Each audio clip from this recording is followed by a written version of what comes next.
Doctor Shakeel Ahmad साहब अभी इफ्तिताही तकरीर करके इस मुशायरे का आगाज करेंगे। जी हाँ, दो जुमले में बात कहना तो बहुत मुश्किल है।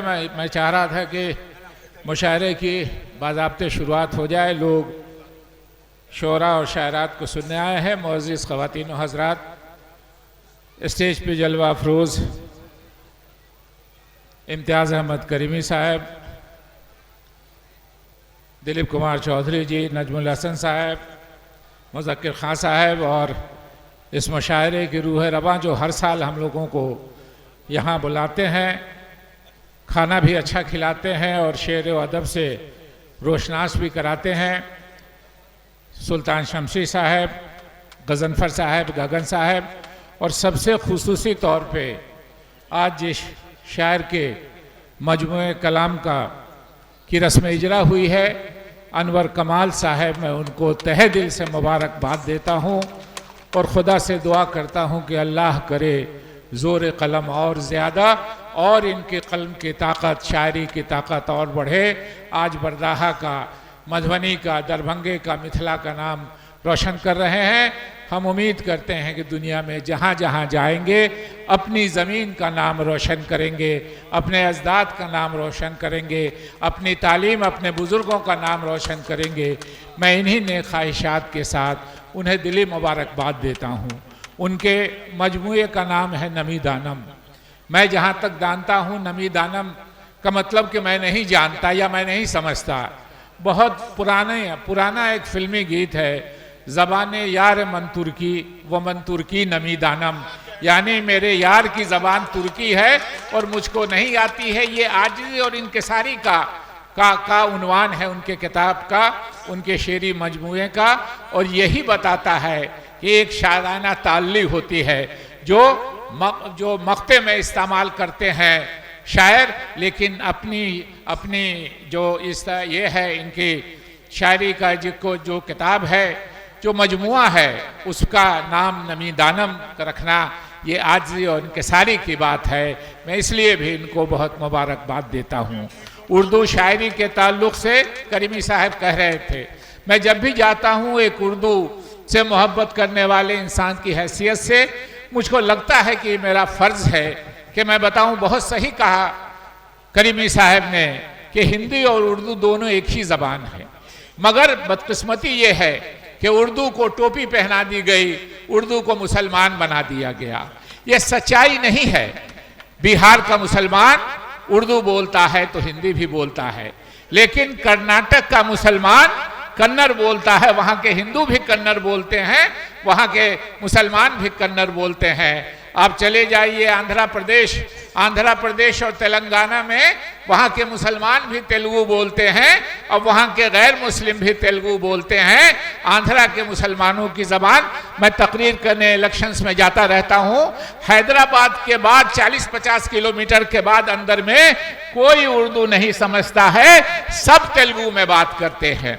इसलिए और उसके वजह से ये बता दिया गया, दुनिया में शायद किसी हिंदी उर्दू, हम लोग जब सियासी लोग खड़े होते हैं तो बैलेंस करने के लिए ये बताते हैं कि उर्दू और हिंदी दोनों सगी बहनें हैं। वाकई दोनों सगी बहनें हैं और एक ही इंसान ने दोनों की तरक्की के लिए काम किया, जिनका नाम था हजरत अमीर खुसरू। हजरत अमीर खुसरू खुद फारसी के शायर थे, दुनिया के चौथे 5वें नंबर के बड़े शायर थे, मगर हिंदवी जिसको कहते थे, हिंदुस्तानी है। अब परी पैकर निगारे सर्व कद्दे लाला रुखसारे, सरापा आफते दिल बूद शब जाए के मनबूतन। जिन अमीर खुसरू ने फारसी की ये शायरी की, उसी अमीर खुसरू ने लिखा कि छाप तिलक सब छीनी रे, मुझसे नैना मिला के गोरी सोई सेज पर, मुख पर डाले केस, चल खुसरू घर आपनो साज बहो चहुदेश। ये अमीर खुसरू है जिन्होंने फारसी की शायरी की, और एक ही इंसान ने उर्दू और फारसी, लेकिन उर्दू को टोपी पहना दी गई, जिसके वजह से उर्दू के बहुत से दुश्मन हो गए। मगर दुश्मनी क्या कीजिएगा, एक साहब ने कहा कि उर्दू को मिटा देंगे हम एक रोज जहां से। दूसरे एक शायर ने कहा कि उसने कहा है कि उर्दू को मिटा देंगे हम एक रोज जहां से। ये बात भी कमबख्त ने उर्दू में कही है, ये बात भी कमबख्त ने उर्दू में कही है। इसलिए दो जबानों का एक व्याकरण, कवायद जिसको कहते हैं, ग्रामर जिसको कहते हैं, हिंदी और उर्दू का ग्रामर बिल्कुल एक है, खड़ी बोली और ब्रिज भाषा से। और एक दो चीज और बढ़ाते हैं, एक नारा लगता है सियासी, बहुत बात नहीं करनी चाहिए, हिंदी हिंदू हिंदुस्तान, यानी ये कहा जाता है घुमा फिरा के कि ये हिंदुओं की जगह है, ये हिंदी उनकी जबान है, ये हिंदुस्तान है। आपको जान के बहुत से लोगों को ताज्जुब होगा, पढ़े लिखे लोग सब जानते हैं कि हिंदी हिंदू हिंदुस्तान ये तीनों फारसी के अल्फाज हैं जो उर्दू में इस्तेमाल होते हैं। ये हिंदी के अल्फाज नहीं, ये फारसी के अल्फाज हैं जो उर्दू में इस्तेमाल होते हैं। इसलिए अक्सर जबान जो है वो जोड़ती है। अहमद फराज का एक शेर है कि गमे दौरा भी गमे हिजर में शामिल कर लो, नशा बढ़ता है शराबे जो शराबों में मिले। एक भाषा के, एक जबान के लफ्ज जब दूसरे जबान में मिलते हैं तो जबान मजबूत होती है, वसी होती है, अपने अंदर बहुत सी जबानों को समेटती है। इसलिए जबानों पे किसी मजहब का ताल्लुक नहीं। मैं 2 मिनट कह के अपनी बात खत्म करूंगा। अभी बीबीसी वालों ने पिछले दिनों एक सर्वे कराया कि फिल्मों में जो भजन गाए जाते हैं उनमें 10 सबसे पॉपुलर भजन मर्दाना आवाज में कौन है।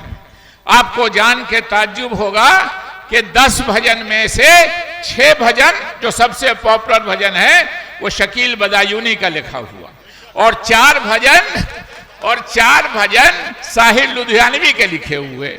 और म्यूजिक, सभी भजनों के म्यूजिक जो हैं वो नौशाद अली साहब के दिए हुए, और गाने वाले मोहम्मद रफी। जबान किसी मजहब की मोहताज नहीं होती है, जबान उस इलाके की जबान होती है। मेरी कमाईगी है, मैं मिथिला का रहने वाला हूं, मैथिली नहीं बोल सकता, जबान इलाके की जबान होती है। मैं चूंकि बचपन से मिथिला के बाहर रहा तो मैथिली समझ सकता हूं, थोड़ा मोड़ा बैठ के बोल सकता हूं।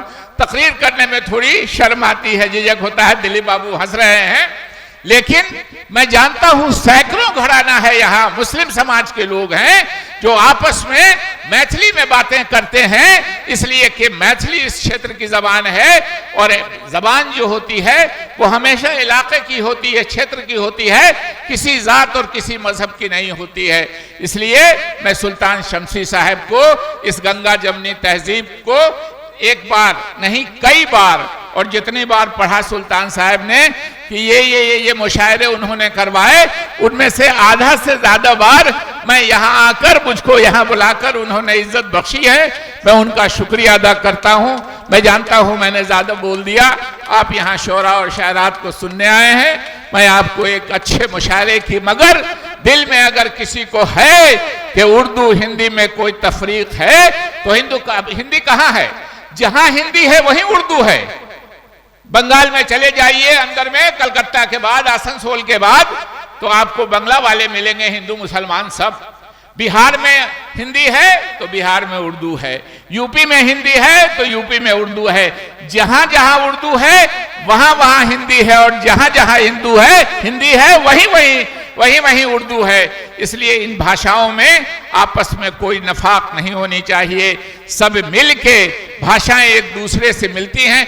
हम 5 लाइन नहीं बोल सकते हैं जिसमें हम कोई ना कोई हिंदी का लफ्ज इस्तेमाल नहीं करें, और कोई हिंदी वाला 5 लाइन नहीं बोल सकता है जिसमें कोई ना कोई उर्दू का लफ्ज इस्तेमाल नहीं करे। इसलिए कोई तफरीक की बात अगर करें तो उसको नकारिए।